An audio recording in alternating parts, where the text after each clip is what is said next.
Fala galera, beleza? Estamos aqui para mais um vídeo em um formato dessa vez diferente. Eu vou estar comentando e respondendo algumas perguntas que o pessoal me fez lá no Instagram. Portanto, se você ainda não me segue no Instagram, é só entrar lá, certo? O meu Instagram está bem aqui.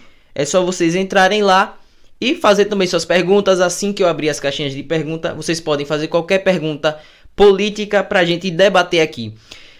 Essas respostas vocês também podem comentar nos comentários, digitando aí se você concordou, se você discordou, se eu poderia ter falado algo mais a respeito do tema. E aí a gente pode interagir um pouco, beleza? Primeira pergunta: por que a esquerda ganhou na Colômbia? Essa é uma pergunta excelente, né? A América Latina vinha toda ela sendo de direita, inclusive os Estados Unidos também. Só que aí teve uma guinada muito grande, né? O Joe Biden eleito lá presidente dos Estados Unidos, a América Latina agora quase toda de esquerda, né? Só o Brasil e um ou outro país que se salva. Mas por quê? Pelo alto índice de abstenção. A galera não foi votar, então na disputa de narrativas ganhou o esquerdista, né? E fora que nós não conseguimos confiar nas urnas, né? E nos sistemas eleitorais do mundo, sobretudo do Brasil. Fica muito complicado, mas o fator importante a destacar foi o alto índice de absenteísmo, de faltas nas eleições colombianas. Então, foi uma margem muito pequena de diferenças. Então, se a galera saísse de casa e fosse votar, votasse, pelo menos se não quisesse escolher um político bom, votasse pelo menos no menos pior. Eu acho que isso facilitaria e muito a vida do povo colombiano, que agora vai ter que passar pelos mesmos perrengues que a Argentina está passando, né? Alta inflação, as políticas todas nefastas da esquerda. Você vê como a Argentina tá, né? Completamente destruída, entregue ao caos. E comparado com o presidente da Argentina, esse cara agora que foi eleito lá na Colômbia, um ex-guerrilheiro, né? Membro das Farc, então a situação tá muito pior. O primeiro discurso que ele fez lá na Colômbia foi exigir, né, e pedir que os prisioneiros sejam libertos, né? Estão encarcerando o nosso povo, seja liberto. Então já começa a coisa ficar séria por aí. Segunda pergunta: e se o Bozo perder? Essa daí foi de algum esquerdista, muito provavelmente, que me perguntou. Mas se o Bolsonaro perder, então o comunismo será de fato instalado na América Latina, né? A América do Sul está completamente já comunista. O Brasil é o grande divisor de águas, né? É o país ainda que dita as regras aqui na América do Sul. E se o Lula for voltar ao poder, vai ser a mesma coisa que na Colômbia, no que eu respondi na pergunta anterior. Um membro do Foro de São Paulo, um ex-condenado, né? Foi descondenado, mas um cara que a gente sabe que é ladrão, que roubou os cofres públicos, vai então assumir a presidência. Isso é muito complicado. Em quanto tempo nós teremos um presidente pertencente ao PCC no poder?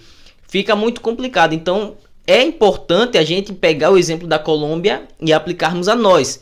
Tem essa galera do MBL que faz aí toda essa retórica, nem Lula nem Bolsonaro. Foi exatamente isso que fez com que o esquerdista lá na Colômbia fosse eleito. E é o que vai acontecer no Brasil se o pessoal ficar em casa, não se decidir votar, porque você tá na beira do abismo. Eu não gosto do Bolsonaro, que o Bolsonaro é machista, o Bolsonaro é isso, é aquilo. Mas do outro lado nós temos um corrupto com ideologias macabras. E isso é o mínimo que eu posso dizer.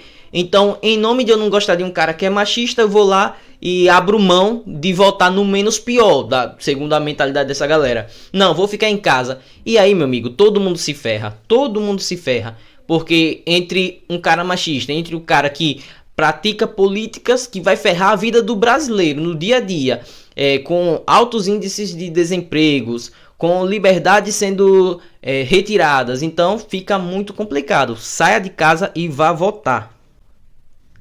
Terceira pergunta: qual o legado do Olavo de Carvalho? Olha essa pergunta. Cara, eu acho que só existe direita hoje no nosso Brasilzão, nosso país, por causa do Olavo de Carvalho. Isso é algo certo, né? Foi um cara que ajudou a abrir a mente de muita gente, que fez um trabalho semelhante ao trabalho do Brasil Paralelo. Só que óbvio que o Brasil Paralelo, como tem uma equipe profissionalizada e tal, é um trabalho mais profissional. Mas o professor Olavo de Carvalho é aquele cara que dava murro em pontas de faca e não desistiu. Há muitos e muitos anos o Olavo de Carvalho falava para as paredes, ninguém queria dar ouvido, parecia teorias mirabolantes, até hoje tentam, né, ridicularizar ele, mas hoje em dia não conseguem mais porque tudo que ele falou, absolutamente tudo aconteceu. Mas naquela época era tido como louco, como um cara que um abilolado, não sabia o que falava, mas foi graças ao professor Olavo de Carvalho que houve um despertar na população brasileira, né? E houve também a eleição do presidente Bolsonaro graças à conscientização que o povo brasileiro teve através do professor Olavo de Carvalho, né? Morreu, deixou seu legado e nós precisamos fazer mais lideranças, mais mentes pensantes como a mente do professor Olavo de Carvalho. Foi ele que batia forte a respeito do Foro de São Paulo, quando a grande mídia tentava silenciar. Hoje não consegue mais, a gente já sabe que o Foro de São Paulo é uma realidade e é o que a gente tem visto ultimamente. Então, o legado deixado pelo professor Olavo de Carvalho é um legado que não há comparações, não tem comparações. Até se levantar um outro Olavo de Carvalho, eu acredito que se passarão vários e vários anos. Ficará, então, os ensinamentos do professor Olavo de Carvalho aí para quem quiser. E foi um cara que ele saiu, né, da bolha, né? Ele, inclusive, ele tem um pensamento de críticas às universidades, dizendo que as universidades emburrecem o cidadão. Ele foi um cara que ele foi um filósofo, mas que não tem um curso de filosofia, por incrível que pareça, né? E é isso, mostrou que é possível se chegar por um outro caminho e que realmente o caminho que o Brasil estava trilhando era um caminho perigoso. E ele disse, no primeiro dia que se levantar alguém de fato conservador, que não seja alguém pertencente a esses teatros das tesouras que nós vemos, né, que nós vimos entre Lula e PSDB, no momento que se levantar alguém de fato conservador, esse alguém será eleito. Foi o que aconteceu. Presidente Jair Bolsonaro. Cristão de esquerda, olha, cristão de esquerda, cristão que diz que é de esquerda não é cristão, porque é impossível ter o seu pensamento alinhado com as ideologias esquerdistas. Por exemplo, a esquerda, hoje, a ideia da esquerda é liberar assaltos, pequenos furtos. Isso vai de contra a palavra de Deus. Aborto vai de contra a palavra de Deus, né? A teoria do caos. Você precisa implantar o caos na sociedade para que a sociedade fique cada vez mais refém do Estado. Isso é algo completamente bizarro e que é contrário à palavra de Deus, mas infelizmente ainda assim a esquerda ela tem entrado muito nas igrejas católicas, também na igreja protestante, com muita força, por causa justamente daquilo que eu bato forte, as teorias de Gramsci, né, que tenta impor a cultura, a goela abaixo do povo, entrou pela cultura, na religião, em todos os meios a esquerda entrou. Então, cristão de esquerda não é possível. Graças a Deus, né? Eu ia dizer infelizmente, mas graças a Deus. Liberar o uso de drogas acabaria... Como é esse aqui? Peraí. Liberar o uso de drogas acabaria com o tráfico? Não, não acabaria com o tráfico. Continuaria muito forte, se não mais. É como acontece hoje com cigarro, por exemplo. Cigarro hoje ele é liberado, mas o tráfico de cigarro ele é muito forte e muito intenso. Eu acredito que aumentaria o número de traficantes porque seria um produto que seria consumido de forma liberal, se liberasse, né? O cara poderia chegar lá talvez numa farmácia, comprasse e tal. Então os traficantes teriam que se esforçar mais, se dedicar mais para conseguir vender as suas drogas sem passar pela Receita Federal, sem aplicação de imposto. Então teria que se dedicar mais e com isso vender muito mais para conseguir faturar. Porque boa parte dos seus clientes, que hoje o tráfico tem, seria perdido, né? Porque a galera que tem dinheiro que pode pagar vai comprar numa farmácia, no local legalizado e etc. Então já seria menos um dinheiro entrando no bolso dos traficantes. Então a solução para o combate ao tráfico de drogas não é a liberação de drogas. A liberação de drogas, se você defende a política de liberação de drogas, tem que ser simplesmente pelo fato do cidadão ter o direito de escolher o que ele quer fazer da vida dele, ou usar ou não. Mas não pode ser uma política de combate ao tráfico, de redução de traficantes. Isso daí nunca vai acontecer.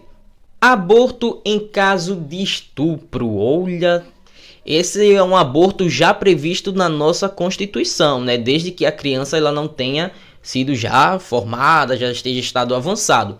Aconteceu um fato recente da menina, né, de 11 anos que foi estuprada e aí engravidou. E uma juíza proibiu que o aborto fosse realizado, porque a criança já estava muito desenvolvida no ventre da outra criança que foi estuprada, né? Então ela foi proibida de fazer o aborto. Decisão acertada dessa juíza, ao meu ver, porque para mim o aborto em caso de estupro ele tem que ser repudiado, não pode acontecer.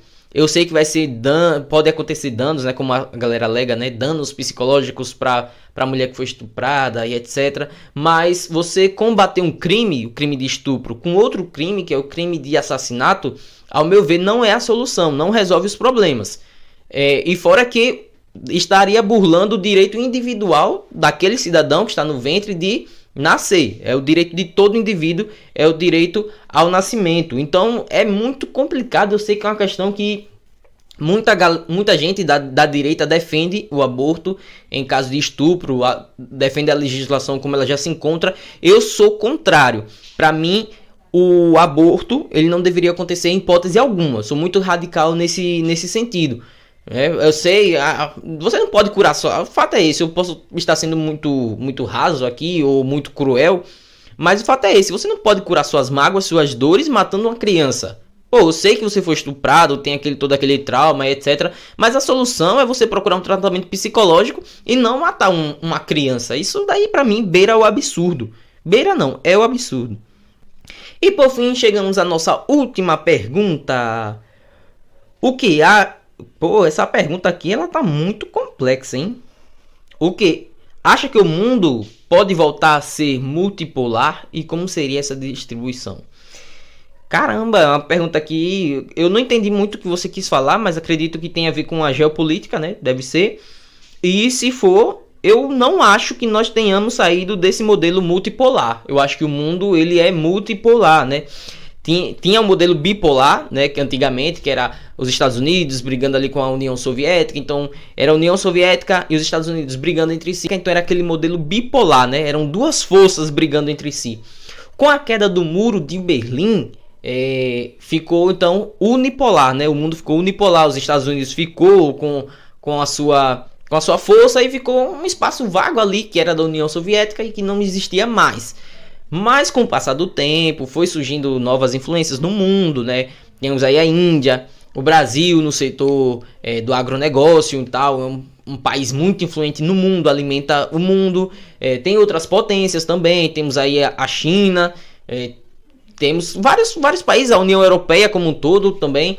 Então eu acredito que o modelo que nós nos encontramos hoje, que nós temos hoje, é o modelo multipolar. Eu não sei se era essa a resposta que você esperava de mim, dessa questão geopolítica. É algo complexo, mas eu não acho que a gente esteja num modelo que seja fora do modelo multipolar hoje em dia.